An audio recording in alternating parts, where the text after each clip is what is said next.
Era uma noite densa e silenciosa na zona rural de Minas Gerais, quando Sebastião dos Anjos, um homem de seus 58 anos, decidiu enfrentar seu maior medo e atravessar a mata do Pinheiral sozinho.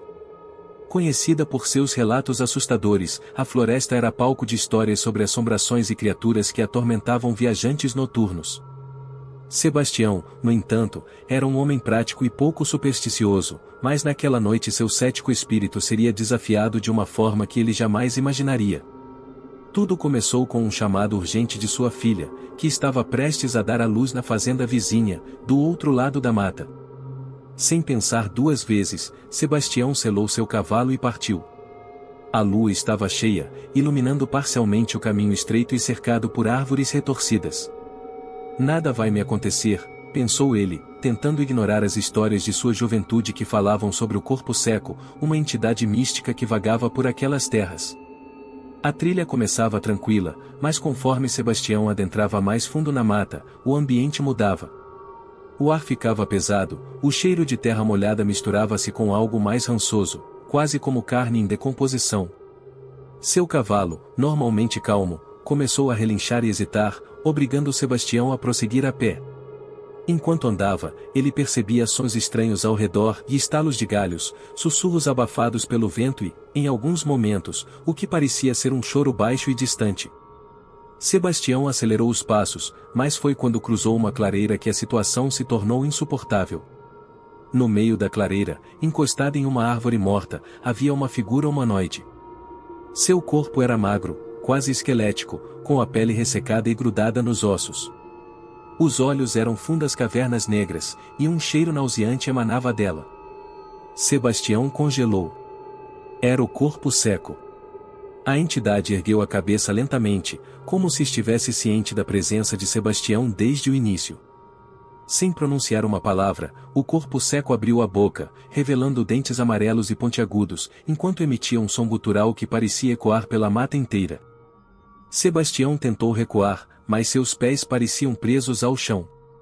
A figura começou a se aproximar com movimentos desajeitados, quase como se fosse puxada por cordas invisíveis. O desespero tomou conta de Sebastião. Ele lembrou-se das histórias antigas que diziam que o corpo seco era atraído por pessoas que cometeram grandes maldades ou carregavam culpas profundas.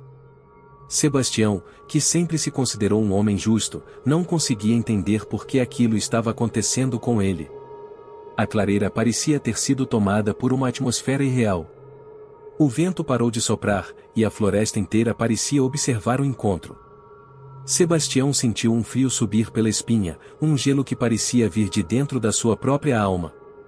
Enquanto o corpo seco se aproximava, ele percebeu detalhes ainda mais perturbadores, unhas longas e quebradiças, cheias de sujeira, e um semblante que, apesar de monstruoso, carregava traços humanos deformados pela dor e pelo rancor. Sem outra alternativa, Sebastião fechou os olhos e rezou. Rezou como nunca havia rezado antes, pedindo proteção e misericórdia. Ele repetia mentalmente as palavras que sua mãe costumava dizer quando ele era criança: Deus está comigo, ou nenhum mal me alcançará. Para sua surpresa, a criatura hesitou. Era como se as orações tivessem criado uma barreira invisível entre os dois. Entretanto, o corpo seco não desistiu facilmente. Com um movimento brusco, ele soltou um grito que parecia um lamento misturado com raiva.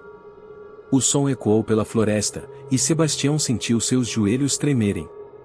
Nesse momento, ele lembrou-se de um velho conselho de seu avô: se um dia encontrar o mal, não mostre medo, ou ele se alimentará disso. Reunindo toda a coragem que lhe restava, Sebastião abriu os olhos e encarou a criatura.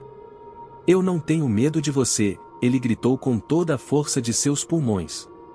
A entidade recuou, como se aquelas palavras tivessem um poder inesperado. Foi nesse instante que um grito de dor ecoou da floresta, mas não era de Sebastião, e era da criatura.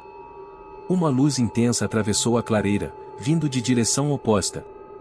Um grupo de fazendeiros, com tochas e rezas em voz alta, apareceu.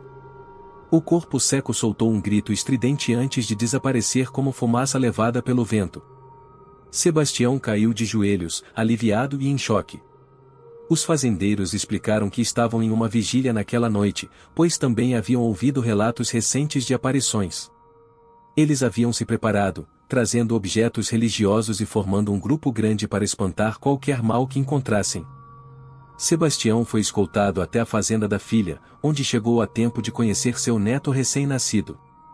Embora estivesse fisicamente ileso, a experiência deixou marcas profundas em sua alma. Os dias seguintes foram de reflexão. Sebastião revisitou mentalmente todos os momentos de sua vida, buscando entender por que havia atraído a atenção do corpo seco.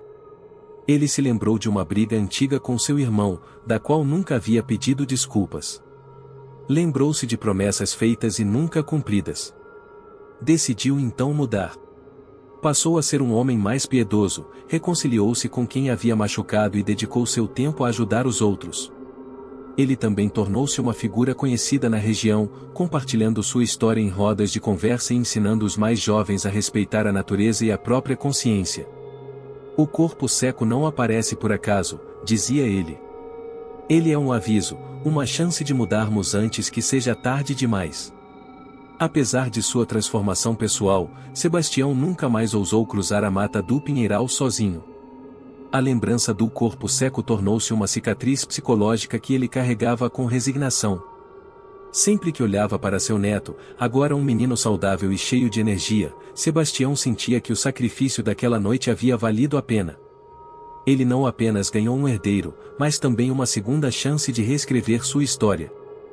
Com o passar dos anos, a história de Sebastião e do corpo seco tornou-se uma lenda local.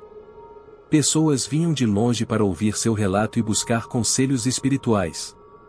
Sebastião, no entanto, sempre fazia questão de lembrar a todos que, mais do que uma história de terror, sua experiência era um lembrete da importância de viver com integridade e cuidar da própria consciência.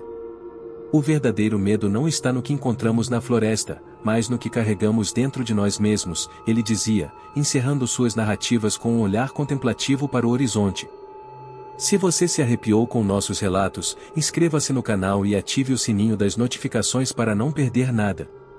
E não esqueça de compartilhar com seus amigos corajosos, pois juntos exploramos o desconhecido e os mistérios do mundo. Até a próxima e continue corajoso.